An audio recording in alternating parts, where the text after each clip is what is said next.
안녕하세요. 저는 전주대학교 영어교육과에서 근무하고 있는 최선희입니다. 안녕하세요. 저는 같은 과에서 일하고 있는 황영이라고 합니다. 만나서 반갑습니다. 교수님, 오늘 우리가 같이 모인 이유가 무엇인지 알고 계시죠? 네, 오늘 우리는 학생들이 궁금해하는 성공적인 영어 학습에 대해 이야기해 보려고 해요. 맞아요. 그럼 우리 학생 질문 먼저 들어볼까요? 어떤 사람이 영어를 성공적으로 잘 배우는지 알고 싶어요. 중학교나 고등학교 다닐 때를 생각해보면 반에서 공부 잘하는 친구들이 영어도 잘했거든요. 근데 그 친구들은 대부분 머리가 좋았던 것 같아요. 그래서 혹시 머리가 좋은 친구들이 영어 공부도 잘하는지 궁금해요. 이 질문은 아마도 많은 사람들이 궁금해할 것 같아요. 실제로 우리 주변을 보면 머리가 좋은 사람들, 영어로는 highly intelligent 하다고 하는데요. 이런 사람들이 영어 학습을 잘하는 걸 볼 수가 있어요. 황 교수님께서 혹시 어떻게 생각하세요? 제 친구 중에 IQ는 그렇게 높지 않은 아이가 있는데요. 그 친구는 실제로도 학교 성적이 아주 높지는 않았어요. 하지만 다른 사람하고 영어로 말하는 걸 좋아했고 또 지금은 외국계 회사에 근무하면서 외국인들과 영어로 대화를 유창하게 잘해요. 그래서 저는 영어를 잘하기 위해서는 높은 지능이 꼭 필요하다고는 생각하지 않아요. 정말 좋은 말씀을 해주신 것 같아요. 굉장히 많은 사람들이 머리가 좋은 사람이 영어도 잘한다고 생각하고요. 실제로 우리 주변에서도 머리 좋고 공부 잘하는 친구들이 영어 잘하는 걸 많이 보거든요. 하지만 황 교수님의 말씀처럼 그렇지 않은 경우도 정말 많아요. 굉장히 흥미로운 현상이죠. 그걸 제가 한번 설명을 해볼게요. 먼저 공부를 잘하는 학생들이 영어를 잘한다고 했을 때 우리는 대부분 학교 영어 성적을 생각하죠. 즉 영어 시험 점수가 높아요. 그런데 학교 영어 시험에는 주로 어떤 문제가 나오나요? 읽기나 어휘, 문법 문제가 많은 것 같아요. 수능 같은 경우도 주로 읽기나 어휘 문제가 많고요. 맞아요. 어휘를 외우고 문장의 문법을 분석하고 그리고 이런 단어와 문법을 이용해 독해를 하죠. 그런데 이런 능력은요, IQ를 측정하는 시험에서도 많이 나오는 문항이라고 해요. 즉 IQ 측정할 때 사용하는 문제가 우리가 학교에서 자주 봤던 시험 문제와 유사한 면이 많다는 거죠. 그렇기 때문에 IQ 점수가 높은 사람들은요, 학교 시험도 잘 볼 수밖에 없어요. 하지만 이렇게 학교 성적이 높은 사람들이 반드시 영어도 잘한다는 보장은 없는 것 같아요. 맞아요, 교수님. 우리가 영어를 잘하고 싶은 이유는 실은 외국 친구들하고 만나고 또 다른 나라 문화를 배우고 싶기 때문이잖아요. 이런 것 때문에 대화를 잘하고 싶거든요. 그러면 이렇게 영어로 의사소통을 잘하려면 어떤 능력이 필요할까요? 교수님 혹시 다중지능이라는 말 들어보셨어요? 영어로는 멀티플 인텔리전스라고 하는데요. 인간에게는 우리가 흔히 아는 IQ 같은 지능뿐만 아니라 다양한 지능이 있다는 이론이에요. 지금 화면에 보이는 것처럼 사람들은 다양한 지능을 가지고 있는데요. 어떤 사람들은 음악적 재능이 있고 또 어떤 사람들은 시각적 재능이 있죠. 이 중에 논리적 사고력을 가지고 있는 사람들은 우리가 앞에서 이야기한 학교 시험에 강한 편이라고 해요. 그런데 여러 가지 재능 중에 verbal intelligence가 매우 높은 사람들이 있어요. 이 사람들은 소리에 굉장히 민감하고 단어의 리듬이나 의미에 집중한다고 하지요. 그래서 이런 사람들은 외국어를 굉장히 잘한다고 해요. 뿐만 아니라 대인관계 능력이 뛰어난 사람들이 있죠. 이 사람들은 우리가 흔히 interpersonal intelligence가 높다고 하는데요. 다른 사람을 이해하고 그 사람들의 감정이나 기분을 잘 파악하는 사람들이에요. 이 사람들은 대화도 잘하고 협력도 잘하는 사람들이죠. 당연히 이런 사람들은 영어를 잘하겠죠. 그래서 interpersonal intelligence가 높은 사람들이 영어도 잘한다고 해요. 맞아요. 교수님이 설명하신 것처럼 지능이 높은 사람들이 영어를 성공적으로 학습할 거라는 이야기는 오해에 가까워요. 영어를 잘하기 위해서는 실은 정말 다양한 능력이 필요해요. 지능이 높은 사람들이 영어에서 잘하는 부분이 있긴 하지만 대화를 잘하기 위해서는 실은 언어 능력과 대인관계 능력이 더 중요하다고 할 수 있어요. 저는 사람들이 흔히 영어를 잘하려면 어릴 때부터 영어를 배워야 한다고 하는데 그게 사실인지 알고 싶어요. 제 친구들을 보면은 외국에 살았던 경험이 있는 친구들이 영어를 잘하는 경우가 많아서 맞는 말 같긴 한데 주변 어른들을 보면 어릴 때 영어 공부를 시작하지 않으셨어도 잘하는 분들이 많거든요. 아주 좋은 질문이에요. 어릴 때 영어 환경에서 생활했던 사람들이 영어 능력이 뛰어난 경우가 있죠.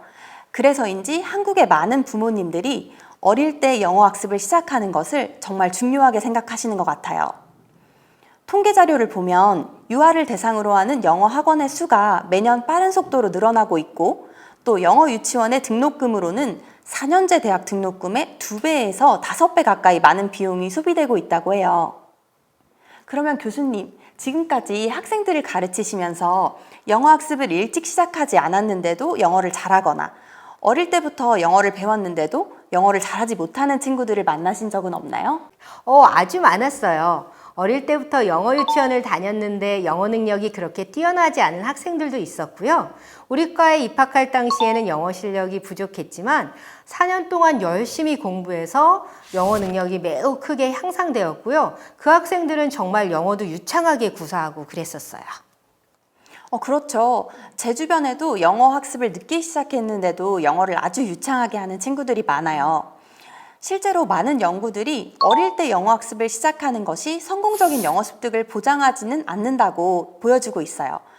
또 성인이 된 후에 영어 학습을 시작해도 높은 수준의 유창성을 가질 수 있다는 것도 증명하고 있어요. 특히 일주일에 몇 시간씩만 영어에 노출되는 그런 제한된 학습 환경이라면 일찍 영어 학습을 시작하는 것이 큰 도움이 되지는 않는다고 해요. 그러면 교수님, 영어 학습을 일찍 시작하는 것의 장점은 없을까요? 물론 장점도 있어요. 한 가지 장점이 있는데요. 바로 발음 부분이에요. 영어를 일찍 배우기 시작하면 원어민처럼 발음을 할 수 있는 확률이 높다고 해요. 하지만 이것도 언어적 감각이 있는 사람에 해당이 되고요.